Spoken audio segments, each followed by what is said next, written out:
CNT테크가 투자한 스타트업은 승리한다. CNTV!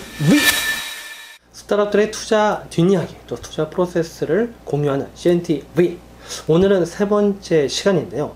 오토시스에 대해서 이야기를 해보려고 합니다. 오토시스 그러면은 현재는 공유다라는 배달대행 플랫폼으로 잘 알려진 회사입니다.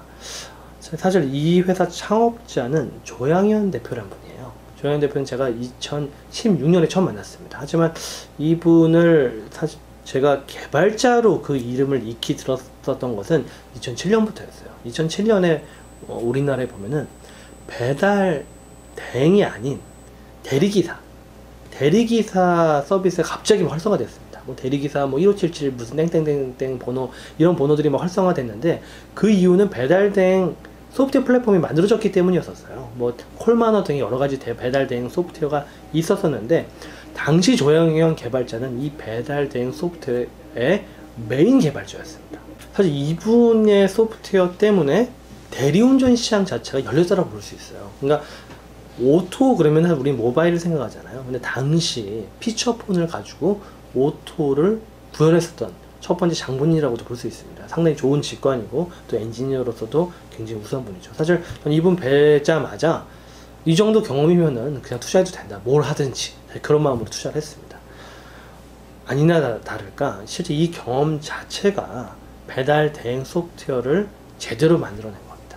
물론 배달 대행 소프트웨어가 상당히 많죠. 상당히 많은데, 냉정히 얘기해서 이분 같은 경우는 후발주자이기도 해요. 후발주자로 들어갔지만은 이분이 10년 넘게 소프트웨어를 다양한 개발했었잖아요. 뭐 대리운전, 또 대리운전 이후에 또 여러 경험이 있었었고, 그 이후에 사실 배달 대행으로 옮겨온 것인데, 이 오랫동안의 경험이 제대로 된 배달 대행 소프트웨어를 만들게 된 겁니다. 근데 이분의 특징이 플랫폼화를 되게 잘 시켜요. 플랫폼화 시키기 위한 선제 조건이 무엇이냐면은 시장의 문제를 해결해주는 기능이 늘 탑재가 되어 있어야 되고, 그게 공유가 되어야 된다는 그런 특징이 있습니다. 근데 실제 레스토랑들이 이 소프트웨어를 깔거든요. 이 레스토랑에서 필요한 세무 처리 등의 여러 가지 레스토랑 오너들의 간지러운 부분들을 해결해 주면서 그냥 배달만 부르는 플랫폼이 아니라 여러 가지 문제를 같이 해결해 주는 플랫폼으로 만들어낸 겁니다.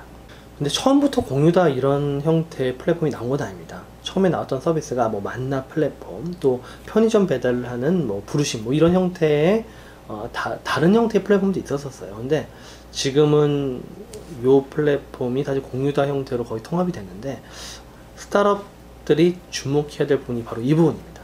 보통 우리가 서비스나 제품을 시장에 내놓잖아요. 그러면 그때부터 전쟁이 시작됩니다. 그때부터 시작되는 전쟁은 경쟁자와의 전쟁이라기보다는 내가 잘못 정의한 가설과의 전쟁이에요.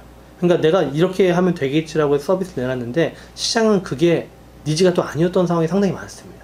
아무리 오래된 개발자, 아무리 오래된 창업자라 하더라도 이런 오류는 계속 반복이 되거든요. 그러니까 시장의 어떤 반응을 모니터링하고 피보팅을 지속적으로 해야 되는 겁니다. 여기서 피보팅은 아예 들어없는 사업 모델 변경이 아니라 작은 기능의 변경도 지속적으로 해야 된다는 거죠.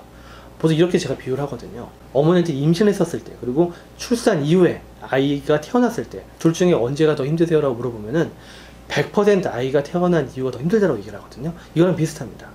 내가 꿈을 안고 서비스나 제품을 개발했을 때보다 이게 시장에 나오면은 출산 이유가 똑같은 거예요. 이 시장에서의 반응 때문에 잠을 못 자고 여기에 해당하는 기능을 계속적으로 개발해주고 약간의 피보팅이 필요한데, 조양현 대표는 그거를 제대로 해내신 분이죠. 그래서 결국은 이런 피보팅을 통해서 공유다까지 나오게 된 겁니다. 지금 오토시스 같은 경우는 1년 만에 180만 딜리버리 오더를 만들어냅니다. 배달 대행 콜을 만들어낸 거죠. 더 놀라운 것들은 2019년 1월부터는 월 매출 자체가 10억을 넘기 시작했습니다. 그러니까 올해 연매출은 100억이 넘는 회사가 된 거죠. 물론 차츰차츰 성장을 하고 있는 형태입니다. 왜냐면 근본적으로 B2B 플랫폼이기 때문에요. 근데 오늘 스타트업들이 좀 배우실 만한 두 가지 포인트를 한다면은, 첫 번째, 시장에 제품이 나간 다음에 지속적으로 모니터링하고 딴 생각하지 말고 계속 조금씩 피보팅을 해나가라. 시장의 요구를 무조건 받아들여라. 이게 첫 번째이고요. 두 번째는 이런 형태의 B2B 플랫폼은 성장세가 차츰차츰 올라갑니다. 한 번에 J커브를 그리기 어렵거든요. 그렇다 하더라도 이런 형태의 사업도 굉장히 좋은 사업입니다. 저 이전에 좀 충격적인 얘기를 한번 들었었어요. 어떤 멘토분께서 B2B 하지 마라. B2C가 스타트업의 모델이다라고 얘기를 했는데 굉장히 위험한 얘기입니다. 실질적으로 B2C가 성공할 확률은 일반적으로 하늘에서 내린다고 할 정도의 확률이에요. 근데 B2B는 설계한 만큼, 노력한 만큼, 제대로 분석한 만큼 성공할 수 있습니다. 실제 B2B 형태 이런 사업 모델도 스타트업들이 충분히 벤치마킹할 모델이고요. 가장 중요한 것들, 시장에서 제품이나 서비스 출시 후에 집중해서 피보팅을 해나가라. 이런 부분을 얘기해 드리고 싶습니다. 예, 세 번째 시간은 여기까지고요. 네 번째 소개해드릴 회사는요, CNG테크가 팁스에 올렸었던 회사인데요. 혼밥인의 만찬 이야기로 여러분들을 다시 찾아뵙겠습니다. CNT